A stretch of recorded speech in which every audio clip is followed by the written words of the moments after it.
Bismillahirrahmanirrahim. Assalamualaikum warahmatullahi wabarakatuh. Oke kawan-kawan, di sini kembali bersama saya Rahman Rofiki. Kita akan membahas tentang politik. Tetapi kali ini kita membahas tentang politik dan kaum milenial, kawan-kawan. Tepatnya sih bagaimana cara berkampanye politik di media sosial itu sendiri. Ya kawan-kawan, di sini saya mengutip artikel yang ditulis oleh Raymond Samuel yang diolah dari berbagai sumber. Ya, karena tidak dapat dipungkiri kawan-kawan, media sosial ini mempunyai bagian baru di dunia politik ini tersendiri. Bagi kampanye politik, banyak partai maupun politisi yang mulai berdesak-desakan mencari panggung di media sosial. Tentu saja pemanfaatan media sosial untuk menyebarluaskan pesan-pesan politik tak terhindarkan juga. Mengingat seperti konteks Indonesia hampir 170 juta penduduknya terhubung dengan medsos ini. Namun berselancar di media sosial kawan-kawan tidak semudah yang dibayangkan bagi para politisi. Tak sedikit di antara mereka yang menyewa kaum profesional untuk bisa mengoperasikan akun miliknya. Nah, berikut ini saya akan berikan 10 tips berkampanye politik di media sosial dari artikel yang saya kutip yang diolah dari berbagai sumber. Yang pertama, rajin menyapa lewat video secara langsung. Media sosial sebetulnya menghadirkan sesuatu yang selama ini tak bisa diatasi media tradisional, yaitu memangkas jarak kawan-kawan. Dalam hal ini, media sosial memungkinkan siapapun untuk bisa berinteraksi secara langsung. Dalam konteks politik, ini sebetulnya bisa menerobos sekat-sekat birokratisme dan elitisme. Nah, media sosial memungkinkan para politisi bisa berinteraksi langsung dengan pemilihnya maupun masyarakat luas. Bahkan agar interaksi itu lebih dekat dan menyentuh, ada baiknya para politisi menyapa masyarakat melalui media sosial dan lewat video siaran langsung. Ada beberapa politisi kawan-kawan. Ada beberapa politisi yang kerap menggunakan media sosial model siaran langsung ini. Sebut saja politisi milenial di Amerika Serikat yang sedang naik daun, Alexandria Ocasio-Cortez. Di Selandia Baru, Perdana Menteri yang kece, Jacinda Ardern, juga kerap melakukan live via Facebook. Terkadang ia memanfaatkan live Facebook untuk menjelaskan kebijakannya terkait pandemi. Ya, yang kedua kawan-kawan, rajin verifikasi fakta sebelum memposting. Terkesan ini adalah hal yang remeh, tetapi tidak boleh dianggap remeh kawan-kawan. Loh, sebab sedikit saja Anda tergelincir untuk menyebarkan informasi yang salah atau melakukan blunder, maka dampaknya sangat merusak. Sebab sebuah postingan yang bermasalah, jika terlanjur sudah diposting, akan sulit dibendung penyebarannya di media sosial. Percayalah kawan-kawan. Jadi sebaik-baiknya sebelum memposting sesuatu di media sosial, lakukan verifikasi fakta dulu. Pastikan yang diposting itu sudah tidak bermasalah. Dan jika memang ada kawan-kawan, ada kekeliruan yang tak terhindarkan, segeralah mengakui dan bertanggung jawab. Sebab lari dari tanggung jawab akan memperkeruh keadaan. Yang ketiga, perbanyak konten video dan gambar. Jangan lupa guys, manusia itu sebetulnya makhluk visual. Data menunjukkan otak manusia memproses gambar 60.000 kali dibanding memproses teks. Karena itu, dalam menyusun kampanye-kampanye politik, pertimbangkanlah untuk memperbanyak konten-konten visual, foto-foto menarik, kartu kutipan atau quotes kawan-kawan. data yang divisualisasi, infografis, video-video pendek, tangkapan layar, dan lain-lain. Oh ya, kalau kawan-kawan kesulitan untuk memproduksi konten-konten visual dalam waktu tepat atau dalam waktu cepat, kamu bisa memanfaatkan aplikasi yang ada, salah satunya Canva dan lain-lain, kawan-kawan.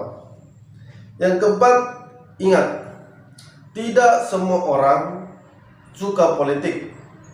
Sadarilah, tidak semua orang di medsos tertarik dengan isu-isu politik, kawan-kawan.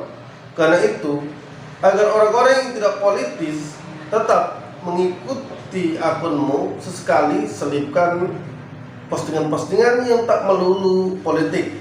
Sesekali perkaya postinganmu dengan konten-konten informatif dan edukatif. Sesekali selipkan konten tentang olahraga, musik yang lagi populer, film-film terbaru, rekomendasi kuliner, pengetahuan sejarah, dan fakta-fakta menakjubkan. Jangan ragu untuk sesekali bermain TikTok. Terbukti, kawan-kawan, beberapa politisi bisa menggunakan TikTok dengan baik, seperti politisi progresif Amerika Serikat Ilham Omar dan politisi muda Inggris Zarah Sultana. Yang kelima, bangunlah tembok kesabaran berlapis-lapis. Nah, benar di sini, kawan-kawan. Medsos itu forum publik.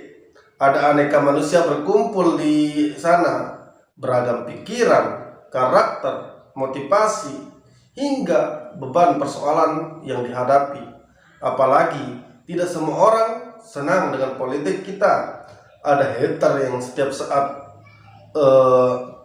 bisa melemparkan komentar sinis, hujatan, hingga meremehkan, kawan-kawan. Kita mungkin juga berhadapan dengan serangan troll, dengan komentar yang ofensif, tak berhubungan dengan topik, dan memicu pertengkaran. Karena itu, admin akun-akun politik harus memiliki berlapis-lapis kesabaran agar tidak terpancing meladeni serangan-serangan yang tidak sehat dan tidak penting.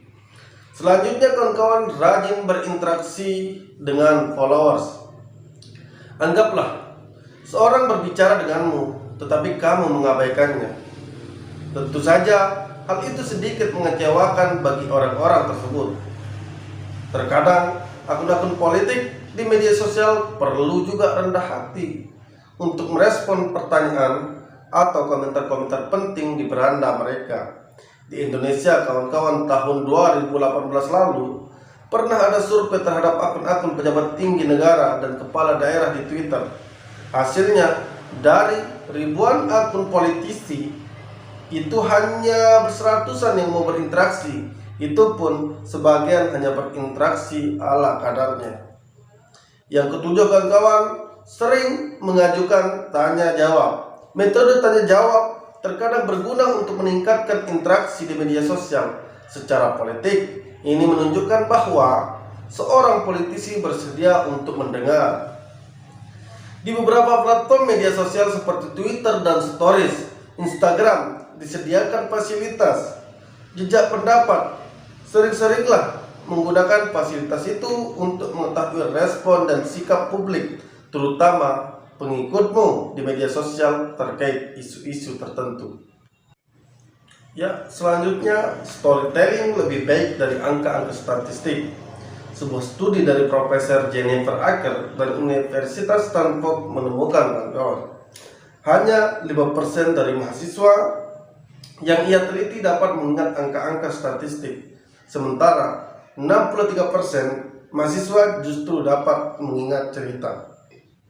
Berbagai riset juga menunjukkan bahwa fakta-fakta kritis, data, dan analisis yang disajikan dalam bentuk cerita atau stories lebih mengena, menggugah, dan menggerakkan. Seperti dikatakan sejarawan yang lagi naik daun, Yuval Noah Harari, kawan-kawan, ketertarikan manusia pada cerita telah membuatnya bisa memahami realitas dan proyeksi-proyeksi masa depan, sehingga mereka bisa bekerja sama secara fleksibel. Sekarang di dunia pemasaran, storytelling juga mulai dilirik sebagai cara untuk memikat pembeli dan meningkatkan penjualan. Jadi, sebisa mungkin agar pesan-pesan politik lebih menyentuh, seringlah menggunakan teknik storytelling, kawan-kawan.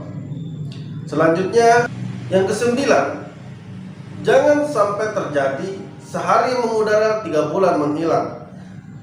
Ya, dengan menghitung bahwa di Indonesia ini ada jutaan konten yang diproduksi di media sosial, kawan-kawan, setiap harinya, maka jangan pernah berharap efek kampanye dari produksi konten yang sedikit jumlahnya jangan sampai terjadi sehari mengudara 3 bulan menghilang. Sehari sangat aktif, tetapi beberapa hari bahkan minggu kemudian menghilang. Pastikan bahwa akun-akun politik bisa memproduksi konten setiap hari, dan kalau bisa postingan-postingan itu mengikuti waktu-waktu yang ancamannya besar, kawan-kawan. Bukankah Soekarno pernah belajar yang paling penting dalam peperangan dan revolusi adalah saatnya yang tepat? Jadi, jangan pernah lupa berhitung waktu yang tepat ketika memposting konten di media sosial. Ada banyak kok rujukan soal ini. Jangan lupa juga, kawan-kawan, untuk memanfaatkan tools yang terkait dengan manajemen media sosial seperti Sprout Sosial dan Hotsuite, agar kamu bisa mengelola, memantau, dan menganalisis hal-hal yang perlu kamu posting di media sosial. Yang 10, kawan-kawan, ini yang terakhir. Pesan-pesan politik yang kuat. Tidak semua isu harus kamu tangkap lalu kamu memperondongkan ke media sosial.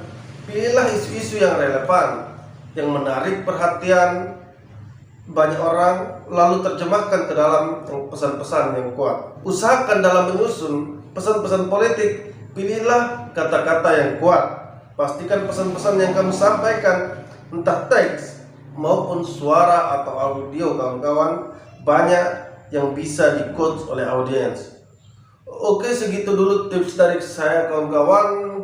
Semoga ini bermanfaat bagi para politisi, apalagi momentumnya tinggal sebentar, kawan-kawan, berkompetisi pada pemilu 2024. Semoga ini adalah hal yang bermanfaat. Terima kasih, sekian. Assalamualaikum warahmatullahi wabarakatuh.